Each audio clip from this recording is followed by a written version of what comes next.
Welcome, everybody, to the American Space Museum. I'm Marquette. We're so glad you're with us today to stay curious with one of our favorite guests and a really great guy and a person that you're going to learn so much about today, Mr. Nick Thomas. Hello, Nick. Hello, how you doing, Mark? Well, always great to see you. Hope you Thank had you. good holidays. Very And good, thank you. we know you've been busy at the Oh, Kennedy yes, we Space have. Yeah, Center, Visitors Complex. How many years you been out there? this has gone into my 38th year now. 38th year. Yeah. And I know you enjoy it. Oh, yeah, absolutely. And we enjoy having you here. And who doesn't enjoy space? And today we're going to talk about the Apollo 1 crew, the astronauts Gus Grissom, Ed White, and Roger Chaffee. And I can't wait to hear what Nick has to say about them, loading up the photographs. You're going to see some photographs I guarantee you've never seen before and hear the insight from Nick Thomas like only he can give it. Nick, just wanted to say that you've been out there 37 years. We call him the astronaut wrangler out there. He and Mark Smith and some other educators are bringing the astronauts out at their wonderful astronaut encounter twice a day, and then they do autographs twice a day, and it keeps you busy and everybody busy. But I really applaud Delaware North for doing that. The access to these astronauts is the only place on Earth like It's this, the only place on Earth where you can be guaranteed of meeting an astronaut. and getting their autograph if you want. So, well, we thank Nick for supporting our museum. He's like in your second year to do Stay Curious with us here. And I'm just going to turn it over to Nick, and you all enjoy, without much of my interruptions, a wonderful program about our heroes, the Apollo 1 astronauts. Take it away, Nick. Well, this time of year, as people remember the Apollo 1, most of these discussions center around the accident on 27 January. But I thought I'd take this opportunity to, as I say, open up the old family photo album and look at some of the pictures of the crew and the hardware during the run up to Apollo 1, discuss some of those timelines, and mostly pay tribute to the three crewmen of Apollo 1, recognizing their courage and the contribution they've made to manned spaceflight. So let's go ahead and start with our first slide. This is the photo that most people are familiar with of the Apollo 1 crew. From left to right, we have Ed White, who was our senior pilot on the mission, command pilot Gus Grissom in the center, and pilot Roger Chaffee on the right. And of course, a model of the Apollo Block 1 command module sitting on the table in front of them. This is the prime crew with the original backup crew. The original backup crew from left to right is Dave Scott, Jim McDivitt, and Rusty Schweikert, who of course eventually flew on Apollo 9, the first manned test of the lunar module in Earth orbit. Now, it was interesting because if we stayed on track with the program in this configuration, the three guys, McDivitt, Scott, and Schweikert, would fly the first manned test of the Apollo lunar module in Earth orbit. But it was going to be a two-rocket affair. The crew would be boosted up into Earth orbit, and then the LEM would be boosted up on a second booster after them, and then they would proceed with the mission from there. So you can see the changes that came about in the program after the Apollo 1 fire. But as I say, this is the original backup crew. The second backup crew of Schirra, Isley, and Cunningham were named in late October of 1966. Roger Chaffee, as I say, was a pilot on Apollo 1. He was a naval aviator, primarily a reconnaissance pilot. He flew some of the reconnaissance missions over Cuba during the Cuban Missile Crisis. And as pilot on board Apollo 1, he was essentially the flight engineer in charge of monitoring all the systems, communications, electrical, environmental control, and so forth. Here's Roger with his wife Martha and their two children at home in Houston. And Roger with the two children in the living room, relaxing, taking it easy. He's from Grand Rapids, Michigan. Right, And there's a exactly. statue honoring him there. Also, Jack Lawson is from Grand Rapids there. And this picture is of Roger and Martha in their backyard. I think a beautiful picture of this couple. Mm-hmm. Ed White, of course, our senior pilot on Apollo 1. He would be responsible for, among other things, navigation on board the vehicle. Ed was a member of the second group of astronauts and was most famously the first American astronaut to perform a spacewalk in EVA on Gemini 4. And as I say on this flight, he would have been the senior pilot. We did not designate commander, command module pilot, lunar module pilot this time. It was all command pilot, senior pilot, and pilot. This is Ed with Patricia, his wife, and their 2 children, again at home in Houston. Great picture I found of Ed and the 2 kids in the backyard swimming pool. And again, just a great picture of Ed and Pat in their backyard. Basically, Ed White was really the all-American of the astronauts. He was thought by many to be the successor for John Glenn as far as image was concerned. And Ed and Pat were, by all accounts, like the prom queen and prom king. They were just the ideal couple and remarkable people. Gus Grissom, of course, our command pilot for Apollo 1, a member of the original 7 group of astronauts. Gus flew the second manned American flight, Liberty Bell 7, and then commanded the first 2-man Gemini flight, Gemini 3, in 1965, largely involved in the design of that Gemini spacecraft to the point where people were calling it the Gusmobile. He was, by all accounts, somewhat frustrated by the inability to have that same role in Apollo, because Apollo was so big and there were so many different layers of management and bureaucracy. It wasn't like the old days at McDonald where you could just go to old man McDonald, go to Mr. Mac and get a change made in the spacecraft. So Gus, I think, was frustrated by some of those conditions. But again, as I said, Apollo was so much larger than anything we had done before. Here is Gus and his wife Betty with their 2 kids, Scott and Mark. And this is sometime around the time of Gemini 3. And patrons of your museum will recognize that flight suit because it's on display here at the museum. Gus and his son Mark on the floor of their home. This was taken actually in Virginia before the guys moved to Houston. And this was during Project Mercury. So this is when all the astronauts lived in Virginia, close to Langley, which at the time was the heart of the Space Task Group. And Gus and Betty after Liberty Bell 7. This is at the Patrick Air Force Base as Gus got home after that Liberty Bell 7 flight, and then afterwards took part in the post-flight press conference.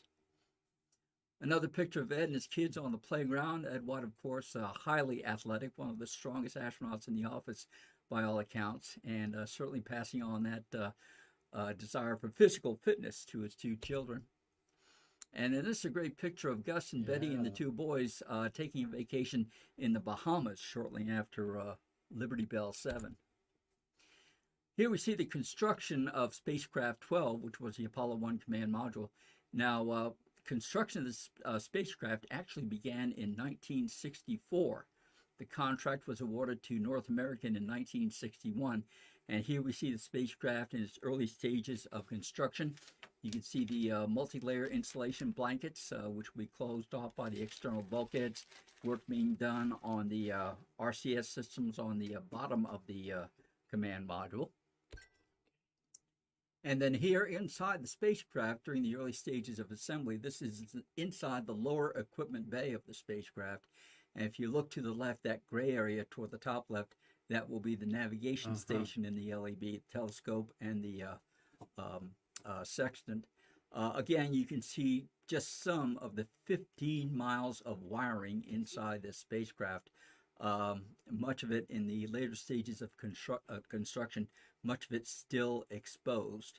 But again, you're looking at the genesis, the birth of an extremely complex spacecraft. Here again, in the later stages of construction, you can see the panels have been installed, the forward control panels have been installed. I think the ADI is that one empty spot you see in the primary control panel. And technicians there are primarily concerned with the lower equipment bay and probably the sextant and the telescope. And again, just to the right of the technicians, you can see so much of that wiring of the fabulous photographs Block there. 1 spacecraft. This is looking from the LEB up toward the hatch, and you can see the 3-couch layout here in the spacecraft.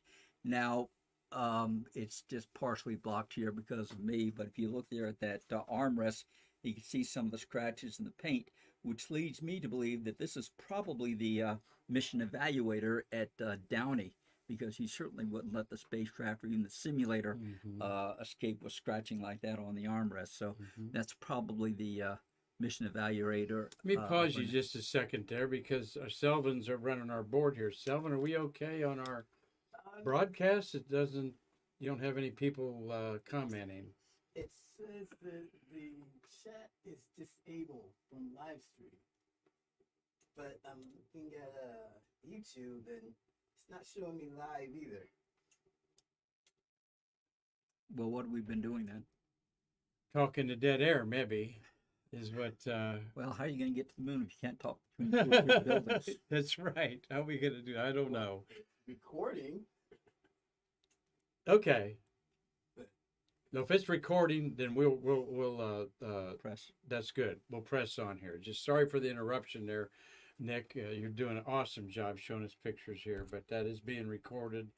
We can fix that later. So, Here yes, we are inside these pictures are just awesome. Explain a little bit where you harvested some of these. Many of these were harvested from a CD that was generated by J.L. Pickering about Apollo 1, and was from an organization known as Retrospace Images. I don't know if they're still operating or not, but this is where I Great. got a lot Yes, of these we're images. Premier J.L. Pickering and John Bisney, his partner, got some beautiful books out there. There's things in there. So Yeah, this is inside the spacecraft in the aft bulkhead, and that green bag you see there is one of the suit bags that would hold the suits after the crew got up on orbit. You can see the inlet and return oxygen hoses for two of the crewmen laying there on the aft bulkhead. And again, inside the spacecraft during construction, the installation probably of some of the crew equipment lockers in the lower equipment bay. You can see Roger looking up, and just over Roger is Gus, and to the right of Roger is Ed with his back to us. During one of the fit and function tests and also assembly inspection tours of the spacecraft, Gus in the left seat and speaking to one of the technicians. And once again, there in the background, you can see just some of the 15 miles of wiring inside this spacecraft. The Apollo spacecraft, needless to say, was simply more complex than anything we had ever flown before, and so much of this was new territory, new ground being plowed by North American. The problem, probably the overreaching problem here, was the schedule pressure, because of course we were looking at President Kennedy's goal of putting men on the moon before the end of the year, and the fact that the Block 1 was, that the Block 2 was behind schedule, led to the desire to fly and test the systems in a Block 1 spacecraft.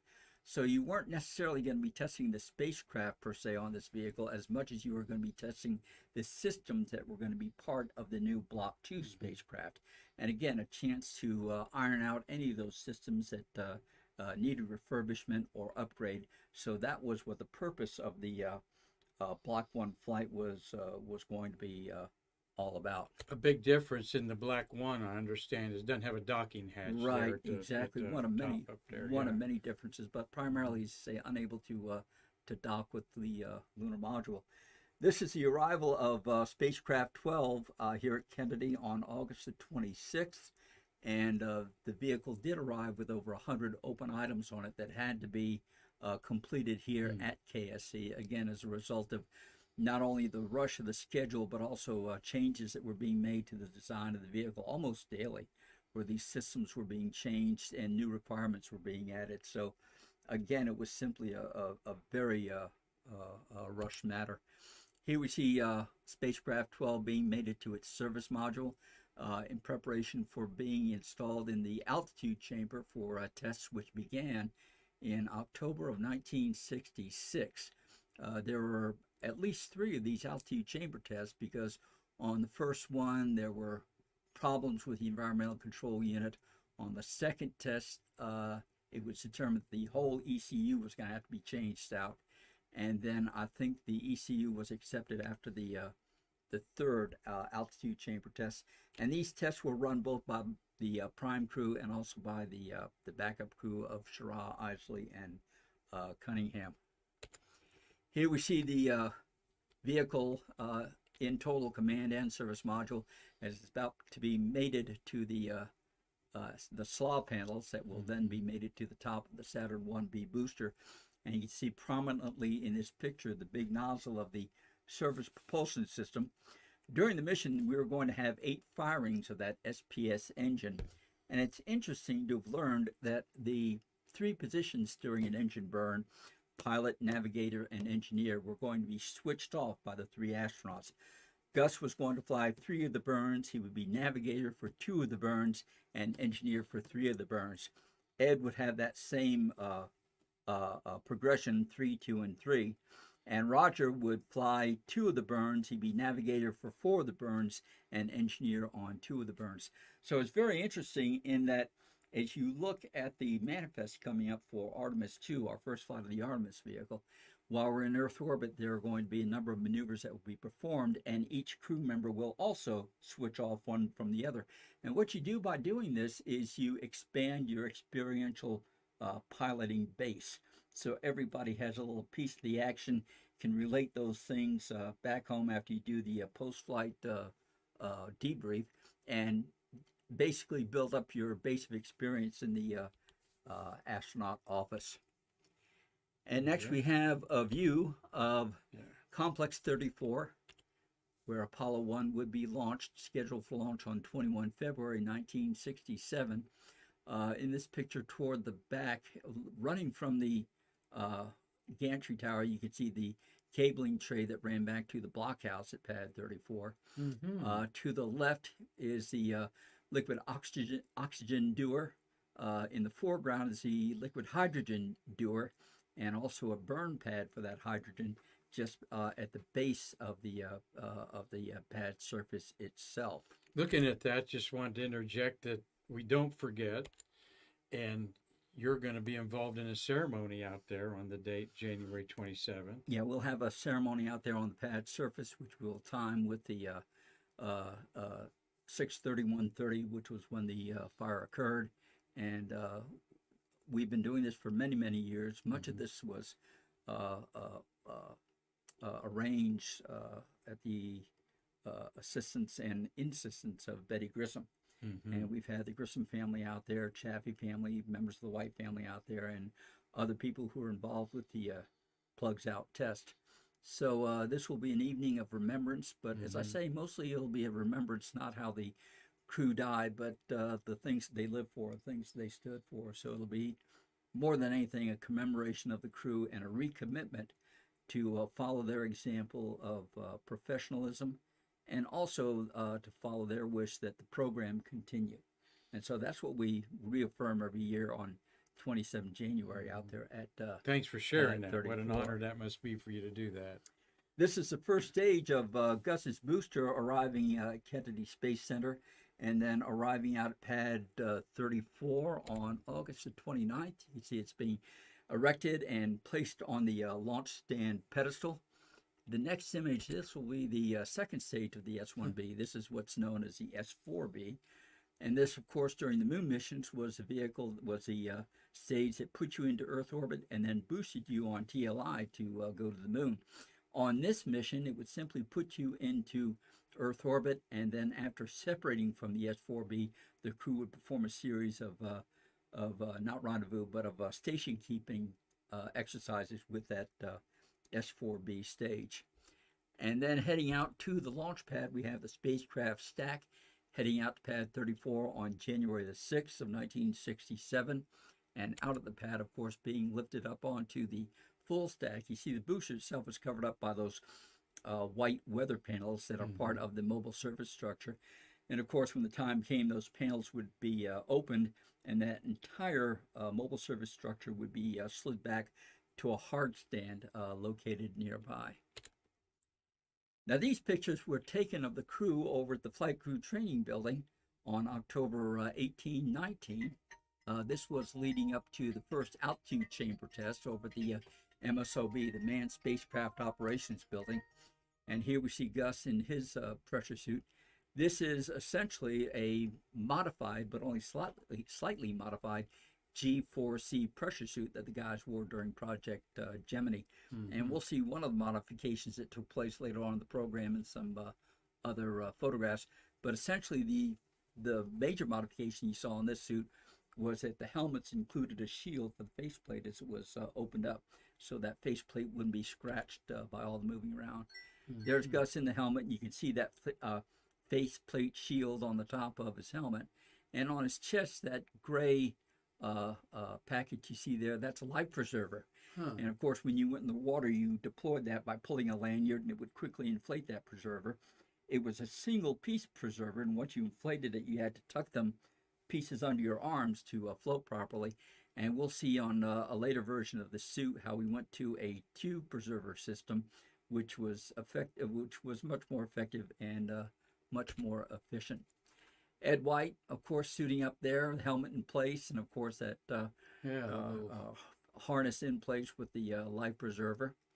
And let's see, here's Roger Chaffee, same situation. Again, this taking place in the flight crew training building just before the altitude chamber test on the 18th and 19th of October of 1966. Ed being suited up, his gloves being checked. Suiting up was a fairly laborious process where every system had to be checked one step at a time. And then Gus in the background and Ed in the foreground, glove check, gloves being put on, glove checks. You can see those booties, the yellow booties that Gus has on. These are protective covers over the boots, so you didn't track any dirt or debris into the spacecraft. Basically, when you got in the hatch, you just lifted up 1 foot at a time. Those booties were removed, and then you got inside the spacecraft. This is Gus arriving at the altitude chamber on the first day of the chamber test on the 18th of October, 1966. This particular test on the 18th ran for over 12 hours. So if you imagine sitting in that spacecraft on your back for 12 hours, and understand that when something goes wrong, the test comes to a stop. The technicians on the other side are moving to solve the problem, and quite often you're just basically standing in place, tapping your toe, waiting for things to catch up. And then when the fix is initiated, you're probably told by the STC, the spacecraft test conductor, okay, let's go back 10 pages in procedure and get a running start on this thing so we can make sure it's not going to happen again. So these altitude chamber tests could be long, grueling affairs. And quite often after something like that, you have to be wheels up at 0700 heading to either California or Houston or wherever you had to be. So it was a very, very grueling timeline. This is Ed with one of the technicians in the altitude chamber getting ready to ingress the spacecraft. You can see his arm resting on his portable air conditioner. And then the crew entering the spacecraft 12 inside the altitude chamber. Gus going in first, followed by Roger, and then finally by Ed, who would occupy the center seat inside the spacecraft. Roger stepping up to the hatch, getting ready to enter spacecraft 12. And then all three inside the vehicle. The support platforms have been taken away. There's only one platform leading to the hatch. And then in short order, the hatch will be put into place, and then the chamber evacuated, and then brought down to zero pressure, and the test would begin. There's a good shot through Roger's window looking at Gus. This is probably before hatch closing by seeing the light inside the spacecraft. And then a picture through Gus's window inside the spacecraft, again during this altitude chamber run. One of the procedures that had to be undertaken was training for water recovery. And here we see the three guys on board the USS Retriever, which was a ship sent out either into the Gulf of Mexico or into Galveston Bay, depending upon which the conditions and where they'd be performing the test. But essentially the idea was he suited up, he got into a boilerplate capsule, the capsule was put into the water, and he simply practiced getting out of this vehicle in fairly steady state conditions, but basically getting acquainted with these egress procedures, which were of course very, very important. Good picture of Ed White as crew discussing procedures for this exercise. And again, this exercise was performed by the prime crew and also by both backup crews during the run up to Apollo 1. Beautiful picture of Roger Yeah. on board the Retriever. And again, all three as they're going over the procedures. And again, you can see that so much of training, a lot of it is just hurry up and wait and get ready for the procedure while the other guys do their job, and then you're inserted into the test sequence. Here are the three guys suited up. You can see the boilerplate in the background. You can see the crane and the lifting ring where the vehicle will be lifted overboard and then set into the water. And if you look closely in this picture, just to the right of Roger Chaffee in the background, you can see Walt Cunningham, one of the backup crew members. And Walt is probably going to recognize that flat top. be doing this test with Wally and Don at a later stage, or in this instance, probably an observer for the backup crew. There's a boilerplate, and then you can see the lifting ring, preparation for getting lowered into the water. You can see Ed standing by the boarding ladder, getting ready to enter the hatch. Mm-hmm. And again, a good picture of Ed. Again, hurry up and wait, and getting ready to take part. Unusual suit there. What's This is again the G4C, but I think the difference in this suit as opposed to the others, I think this suit is wet. Oh, I think this suit has gotten wet. You can see what's clearly a practice helmet in Ed's and right his hand. hair looks wet too. Kind of The practice helmet, of course, just there to take the form and function of the restrictions you would have as far as vision and that sort of thing. You were clearly not going to be pressurized in this suit during the run, but you had to duplicate all the conditions as best you could. And a great picture of Gus entering the boilerplate, getting ready for this test. Of course, Gus having problems on Liberty Bell 7 when he lost his spacecraft through no fault of his own. Right. But I'm sure he probably had a little bit of that in the back of his mind, but not unduly so, remembering that as he was going to be doing these exercises. And one of the other changes that came about during these procedures was originally each astronaut would have his own raft, but eventually they changed that constraint and they made it one raft for all three guys, which you can see behind me if I can get out of the way there. There you go, the raft. And there. the ship that you see there in the background is a cabin cruiser used for the press. And you can see Oh, I very wondered about closely on that. the Look bow. at these pictures. I'm going, that looks like something I'd like to have on the lake. Now, if you in look very there. closely on the bow, you'll see all the photographers not Yeah. around there with the cameras. And of course, you got a nice cabin cruiser. Got to take care of the reporters, that sort of thing. But you can also see the flotation bags on top of the command module, which would right the vehicle in case it landed or settled in the water apex down. If that was the case and you were hanging from your straps, you would inflate these bags. It would turn the vehicle right side up, and then you could properly egress the vehicle. And of course, these bags simply in place as part of the things that you'd have to take into account as far as, say, sight lines, being able to see one thing or another. If these bags got in the way in some manner or form, you could report that to the trainers, and changes could possibly be made if needed. Mm-hmm. But there you see all three guys in the raft at the conclusion of this exercise. This is during a CEIT, the Crew Equipment Interface Test. This was at Downey, California. And you see the crew basically handling the things that they would handle while they were up on orbit. It's simply a hands-on opportunity. We still do this today.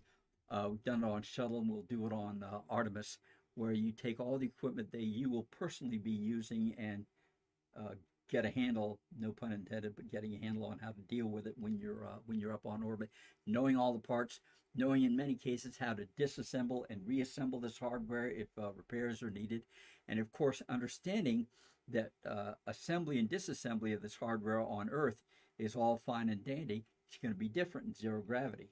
Mm-hmm. So you're going to have to know this hardware very, very well and know what to be looking for and know what to keep an eye out for. In fact, if you had to, say, unscrew a coupling on what Roger's holding there, there might be an O-ring in there, and you have to know that's there in case it floats away.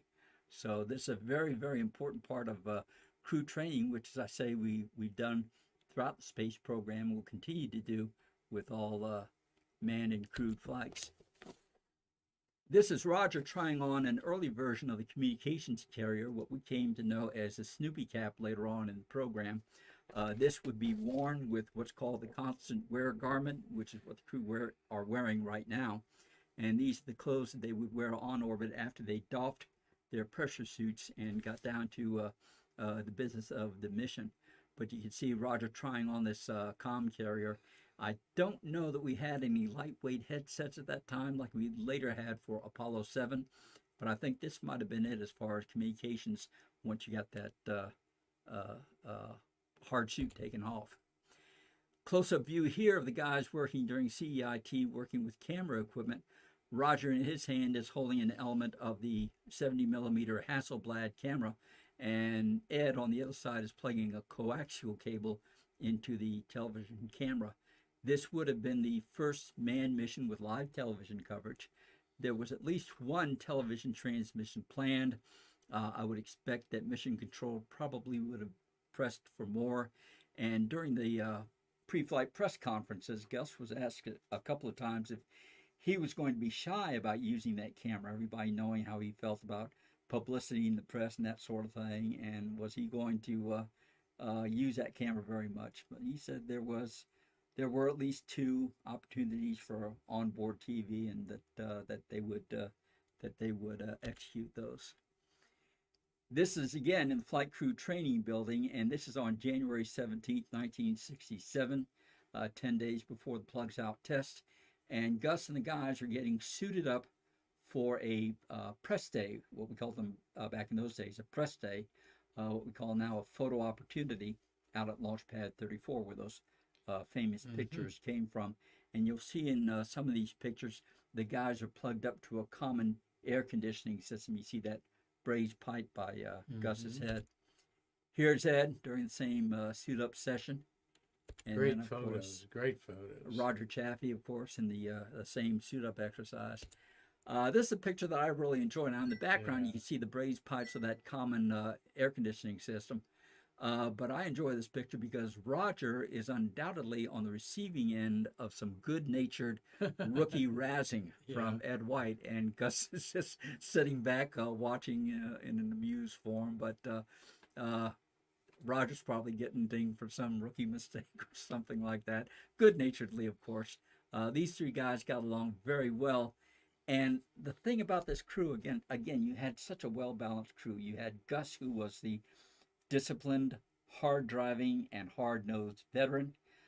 You had Ed, who was probably more given to the philosophical sides than many astronauts. Ed could have probably looked through that sextant and telescope and realized that he was using the same stars that had been used by Columbus and Da Gama and all the explorers on through the continuum of exploration. Roger Chaffee was the very eager rookie. As a matter of fact, when he was in the reconnaissance squadron, his squadron mates had nicknamed him Eager for Eager Beaver. He was ambitious in the best sense of the word. He was very focused, and he was not at all above letting his opinions be known as far as training and spacecraft construction and so forth.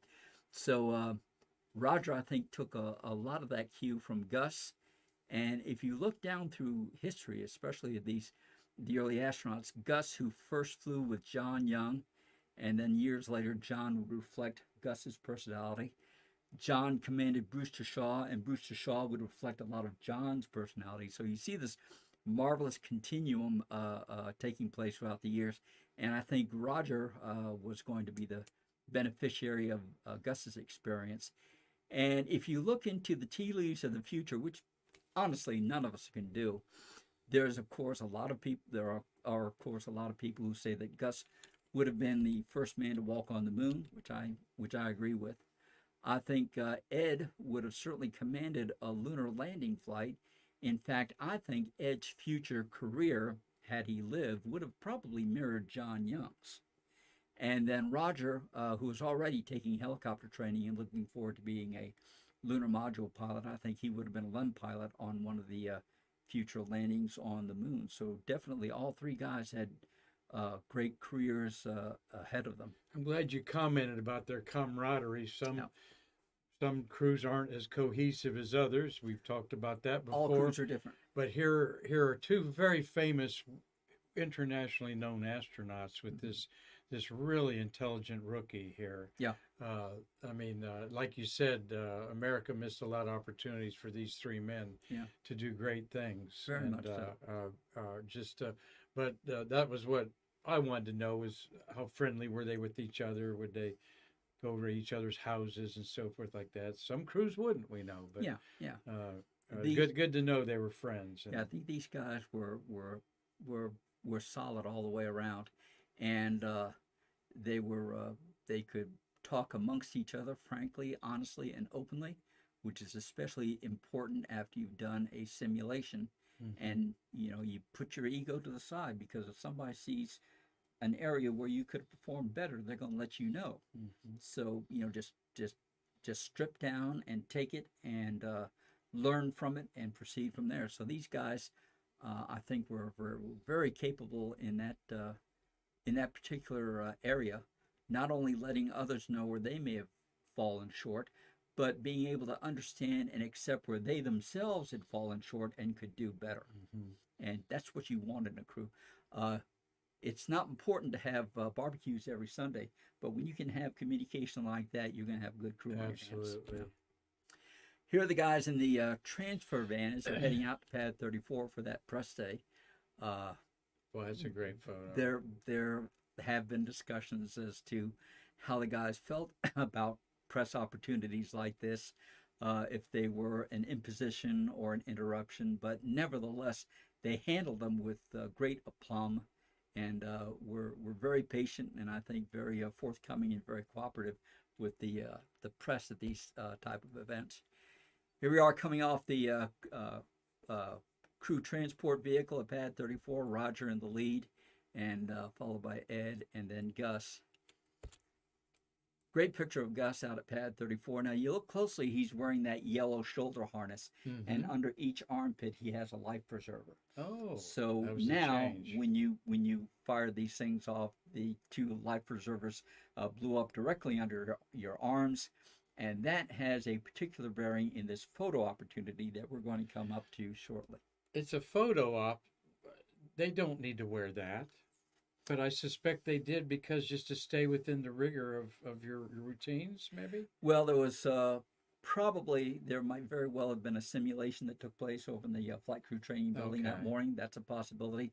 But if you're looking at it from the point of view of NASA and you're doing a photo op out at the launch pad, what better way to do it than to have the crew in their flight suits, their Yeah. pressure suits? Yeah. It would have been the same if they'd been in simple flight coveralls, you see. Right. So this is a more photogenic kind of a setup. And in fact, we see this all throughout Mercury and all throughout Gemini, where the guys pose in their pressure suits. And when you remember the pictures taken of Neil Armstrong and Dave Scott outside the Mission Control, the old MCC, here on the Cape in their G4C pressure suits for Gemini 8. So Right. again, this is an ongoing tradition in the program. Now, as any photographer who attends these things will tell you, such as Carlton Bailey or the Uziak brothers, you take picture after picture after picture after picture, and you realize that many are not going to turn out well. There's going to be lighting, there's going to be shading, there's going to be obstructions, there are going to be Eyes closed. eyes closed, blinking, that kind of thing. So you simply hammer away, and you keep hammering until you get something that's usable. Now, as I mentioned to you earlier, this is one of many photographs that I saw on a contact sheet at the photo lab at NASA headquarters here at KSC many, many years ago. And I looked at them and my mouth just watered. I just thought, gosh, why doesn't somebody take these things and publish them? Well, as it turns out, thank goodness for J.L. Pickering and people like that who found these things and published them. And we now have them to enjoy. Now, again, as I say, not all the pictures were keepers. This one was not a keeper because of the interference in the frame on the left and also the lighting and so forth. But in context of what came to happen on 27 January, all these pictures are valuable and all these pictures are beautiful. And we're going to show you some examples later on of some what I call unintentionally beautiful pictures that were taken that I don't think were taken for artistic reasons, Mm-hmm. but in view of how of circumstances, they turned out to have great, great beauty. Again, another picture. You could see it was probably 5/8 or more cloud coverage that day. And again, you've got some bad lighting here. You got hot lighting on Roger and low lighting on Gus, but you just keep shooting. You hope you keep shooting until you get the right picture. Black and white picture. As you can see during these things, conversations would continue and guys would get relaxed. And then the photographer say, "Okay, guys, could you look this way?" And then you'd start all over again. And Ed, tucking something into his neck ring, maybe his comm strap, because you had a comm strap that hung out from the suit that plugged into the earphones and the microphone on the helmet. So these are probably being tucked away by the guys so they don't hang out over the neck ring and disturb the picture. Again, another picture, probably not one that would have been published, but in hindsight, beautiful as they all are. Again, you can see all three guys wearing those yellow harnesses with the flotation devices. Under their armpits. Under their armpits. I didn't know that's what that was. And if you look closely at everybody's left wrist, they're all wearing their Omega Speedmaster. These that have been issued to astronauts since Project Mercury, and were issued all throughout the Apollo program. I think in the shuttle program they switched to Casios for a while, and I don't know where the Speedies are right now as far as manned space program, but they certainly have an extremely high historical cachet from Mercury through Apollo. And I think it would be cool if they're listening out there, if Reed and his crew are listening. I think it would be really neat if the Artemis II carried Speedmasters on their flight around the moon. That would be appropriate for sure. Here's one of the winners from that photo session. Again, you can clearly see the mobile service structure in the background. The guys are standing on the southwest corner of the hard stand pedestal. I've stood in this exact same spot out there at Pad 34 many times. Mm-hmm. And these pictures, as I say, have somewhat of a haunting beauty to them, considering what happened on that plugs out test. But a great picture of the three guys, and I think the photograph mirrors the individual personality of each astronaut. And probably the biggest winner out of that whole photo session is right here. You've got a great, from the bottom up perspective of the guys. You've got the launch tower off to the right. I love that. You've got the NASA emblem on the transport vehicle there. And if you look closely at Ed's suit on the zipper, you can see a long white strap, and this was the donning and doffing strap. Now that zipper ran from there all the way to the back of your neck ring, and of course you couldn't manipulate that by hands alone, so you had to attach that donning strap to zip and unzip the zipper, and Ed just happened to leave his on in this picture. But again, a great picture reflecting the crew, and I think you can.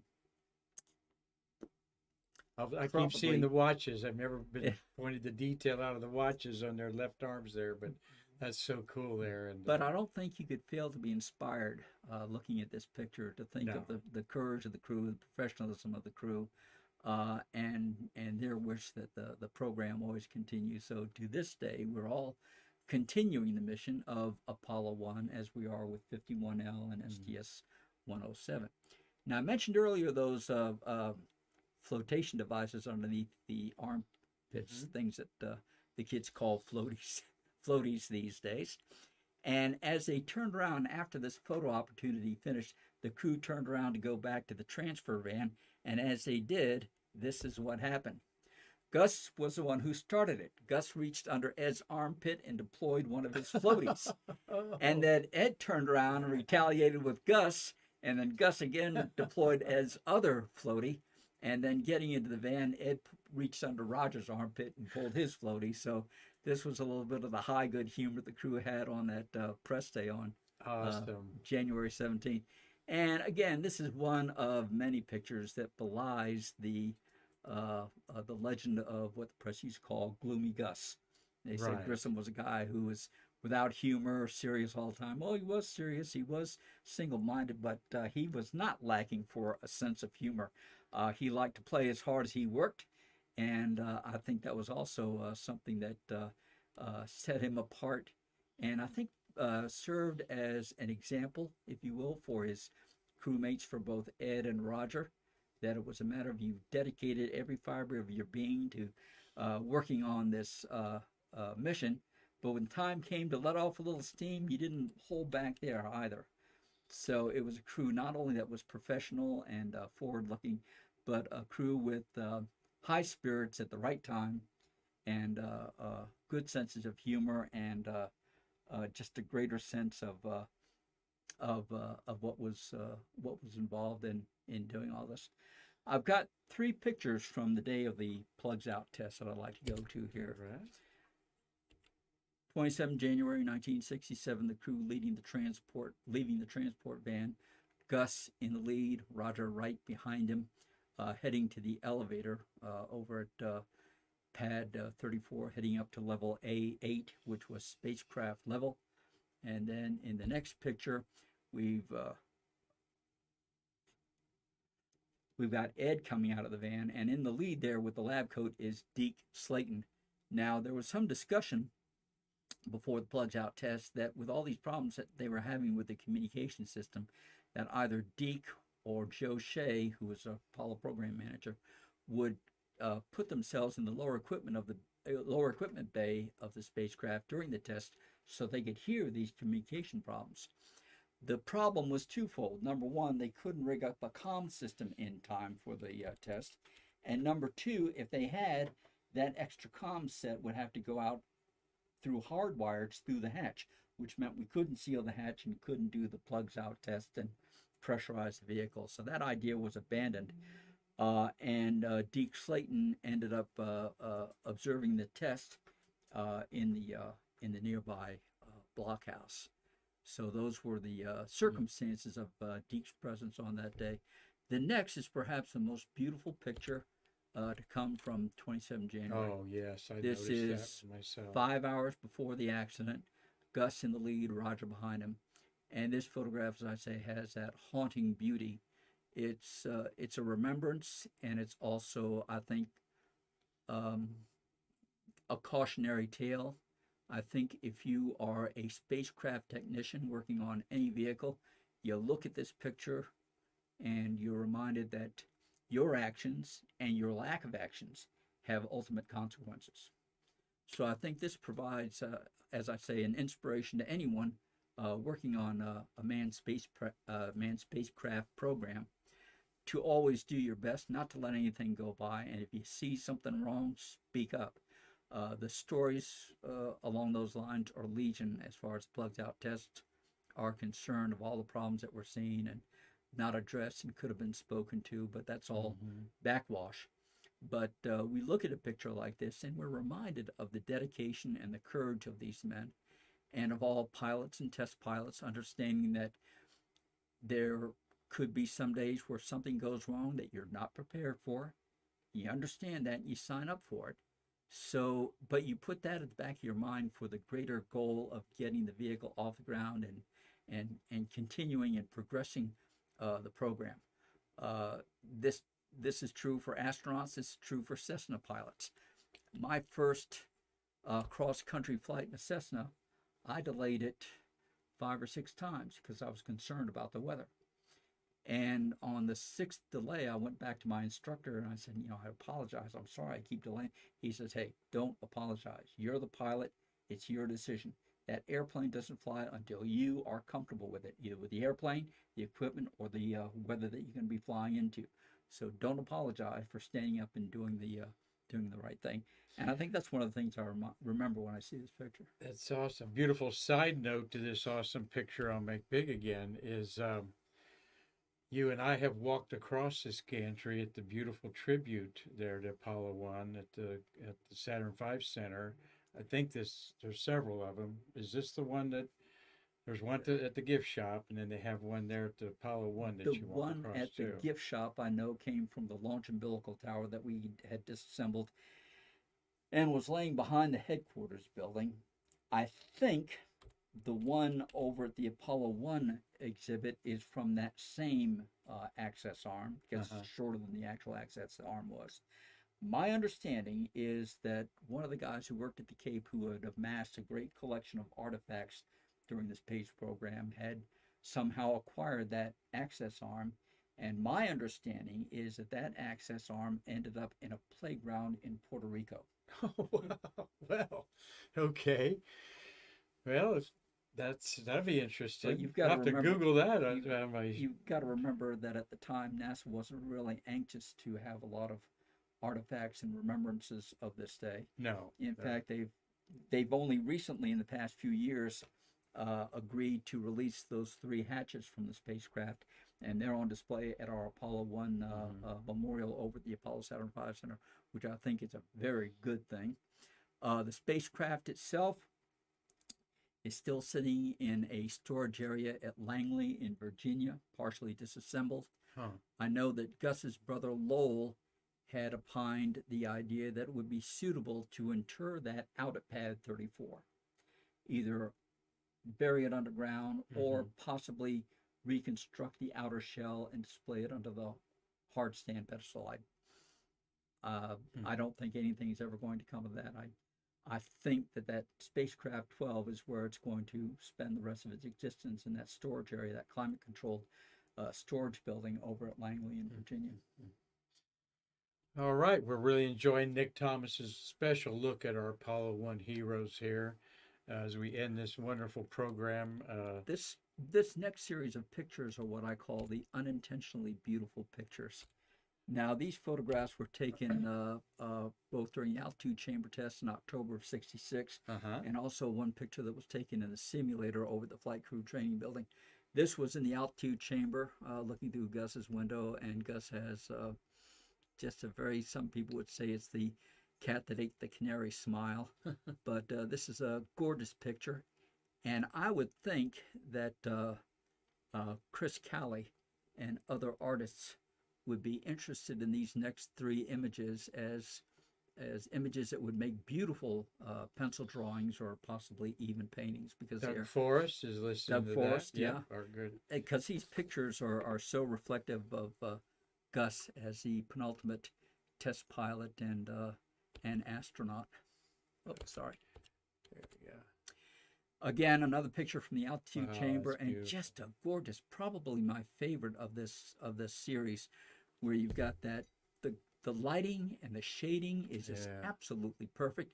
The look on Gus's face, he's quite likely going through some procedure, but in this picture he looks very contemplative, and I think it makes for a beautiful picture. Again, a fitting tribute to a guy who is who had done more than many to advance the cause of America's space program and getting to the moon.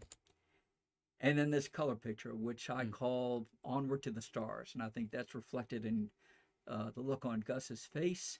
And again, I think a candidate for a beautiful painting or a beautiful pencil drawing, which would be such a great compliment to the lives of Gus and the entire Apollo 1 crew. Now, this was taken in a simulator over in the flight crew training building, and you can see the work light that's on inside the spacecraft, which was certainly taken out for the procedures for the test. But that light seems to cast such an ethereal and heavenly glow over the crew. I can't explain it better than that, but for the lack of a better description, I think it's the comforting hand of God, knowing what's going to happen. But I look at this picture and I think no matter what happened, no matter the circumstances, these guys were in God's hands and continue to be in His hands. So that's what I reflect when I look at this particular image. Of course, Roger in the foreground, Ed in the center, and Gus over there in the left seat. Beautiful. But in wrapping it up, as I say, as we think about Apollo 1 and all the discussions that ensue about the accident, the nature of the accident, the causes of the accidents, and the ramifications of the accident, I think what it's always going to come down to, certainly for myself, is going to be the nature of these three men who were prepared to step forward to advance the cause of America's manned space program, getting to the moon, and as pilots, test pilots, and astronauts, understanding the risks that were involved. We can discuss the nature of those risks, but nevertheless, as I say, as a pilot, you understand that there are going to be some instances where something's going to go wrong that there's no preparation for. And you accept that. But once you accept that, you put that in the back of your mind, because the important thing is the mission you're trying to accomplish. And that's what I see reflected in the faces of these three men as they stand out there on pad 34 on 17 January 1967. They were an exemplary crew. They continue to inspire generations of young and old. Many of my friends who come to the visitors complex, Tammy and Bill, and so many of the aficionados that come through, I think, have been touched by the bravery and by the sacrifice of these men. These three men serve as an example, as an inspiration to us, and as I say, many others. And it's a desire on our part as individuals to continue their mission, to remind people of their sacrifice, yes, but also to remind them the importance of what these men were striving for. That's what happens in January, and that's what I try to reflect in the things that I'm able to do in association with Pad 34 and 27 January. Over the years, I've come to meet so many people from the Grissom family, Betty, Scott, and Mark, and Norman Grissom and Lowell Grissom, and members of the White and Chaffee families. All of it stemming from the fact that as I was growing up as a young boy in Daytona Beach, Florida, we all had favorite astronauts, and mine almost immediately was Gus Grissom, because he exemplified to me everything that an astronaut or test pilot would be. I followed his career, and when he was named to the crew of Apollo 1, I was very, very excited. The day of the fire, I remember I was at home in my parents' bedroom, and we were watching the newscast as the newscast came in. And the information kind of dribbled in. The first report was that there was an accident out at the launch pad. Then later on, there was possibly an injury, but not related to the flight crew. Then the next news break that came said there were two injuries, possibly three, but no flight crew. And then after that, a member of the flight crew might have been involved or injured in the accident. Then we heard that there was at least one fatality. Then we heard that there were more than one fatality, and one was a member of the flight crew. And the reason this information was dribbling out so slowly was because NASA was in the process of trying to notify the families. And it wasn't until the families all had been notified that the full story came out on the airwaves. So that, at 12 years old, was very traumatic for me to learn that Gus had been killed in this accident. I mean, we all understood that things could go wrong, but we all anticipated that it was going to be a launch accident or an accident in orbit or a reentry accident. Nobody ever thought that a ground test, especially one that was considered non-hazardous, would prove to be fatal to the crew. And as you'll know, Frank Borman, when he testified for the Congress, he said, well, whose fault was it? It was everybody's fault. It was NASA's, it was North Americans, it was my fault. And I would extend that sense of responsibility to the general public, and I'll tell you why. We all had unrealistic expectations of the space program. And the reason we had those expectations was because we had not exercised the diligence to learn about this program and to learn about how complex this vehicle was and to understand how fast we were running, to understand how we were caught up. And our unrealistic expectations were reflected to NASA, who felt they had to live up to those expectations. Mm-hmm. So I would include the general public, myself included, in that indictment of high expectations. Rightfully so. Yeah. We just had 10 beautiful two-man missions of Gemini in 2 years, 65 and 66. The Russians hadn't launched anything in those 2 years. Hmm. And like you're saying, everyone kind of thought we were bulletproof. Sure. Ed White, what a humble human being for being the dangerous spacewalk that he did. Oh yeah, absolutely. Just great observation there that we all were bought into fact that like just Yes, we load them did. up and shoot them up. Yes, we did. We're gonna go to the moon. And like the crews who felt we can fly the crates they came in. Yeah, right. Okay, now that's good. You know, if you're right. Yeah. that's good if you're filming a movie and you're wearing a white scarf blowing in the wind, but Yeah. in reality, that doesn't cut it. In reality, you learn that everything is consequential, and every detail has to be paid attention to. You learn it, and in looking back, Apollo 1 probably affected me in a deeper way than, say, Challenger or 107 because I was prepared for Challenger and 107.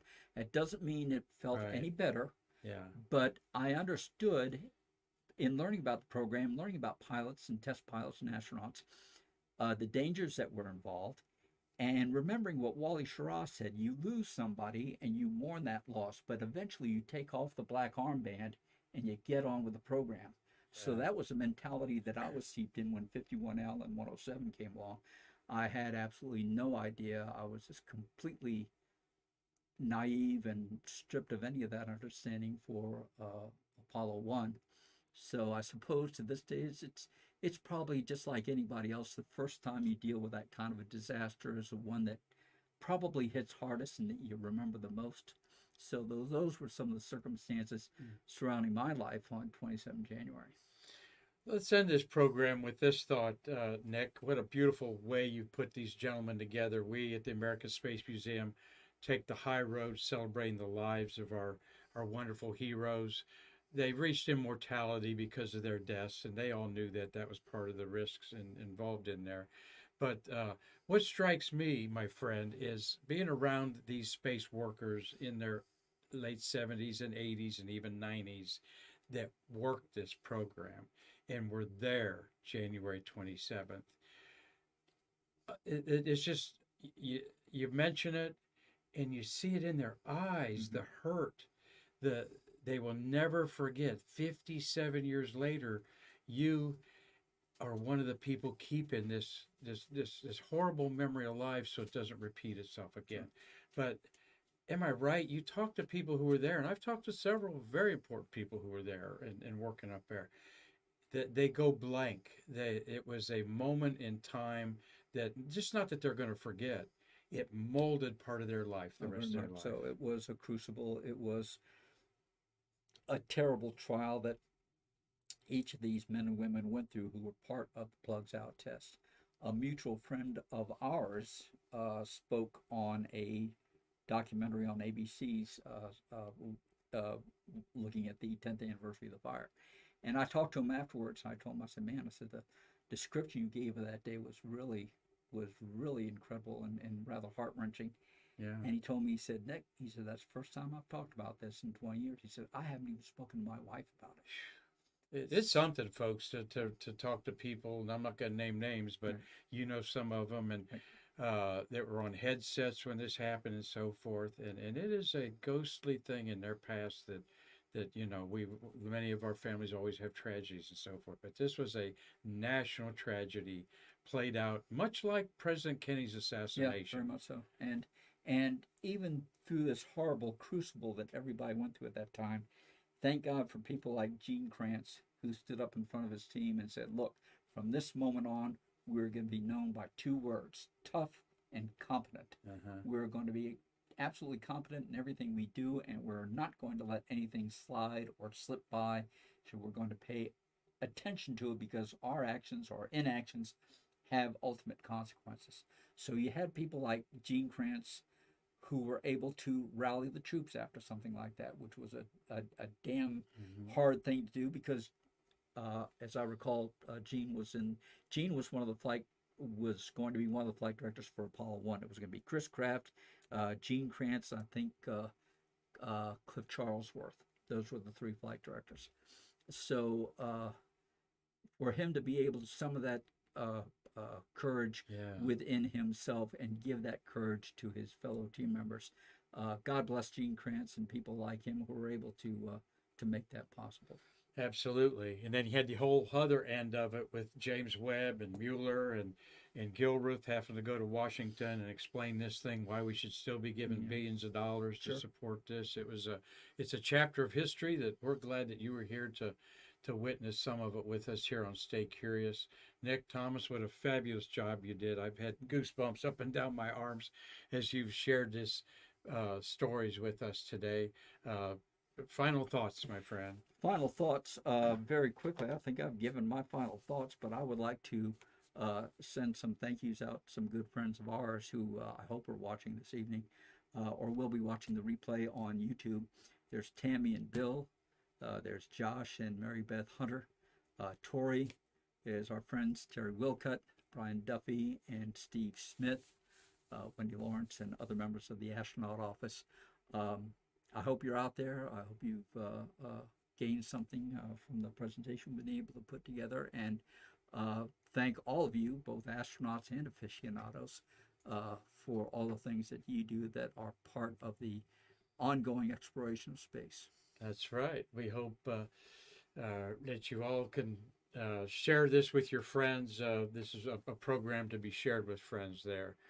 So please do that. Thank you again. Thank you very much. We look forward to having you back next month in February. Maybe we'll do some Valentine's in space or something, a little lightheartedness there. But y'all, to me, this is not NASA's darkest week or month. This is a time to celebrate how NASA's risen out of the ashes of what we all do as human beings, make mistakes. Mm-hmm. And these mistakes were corrected and boldly went where no one has gone before with all these tragedies. So, but we want to y'all to remember them. And thank you, Nick Thomas, for this remembrance today. Thank you, Selvin, for running the board today. And we will have this week some more guests and shuttles of the month of January and our usual birthday celebrations here on Stay Curious. So until next time, I'm Mark Marquette saying we can't wait to see you in our museum to bridge the space between us. Thank you.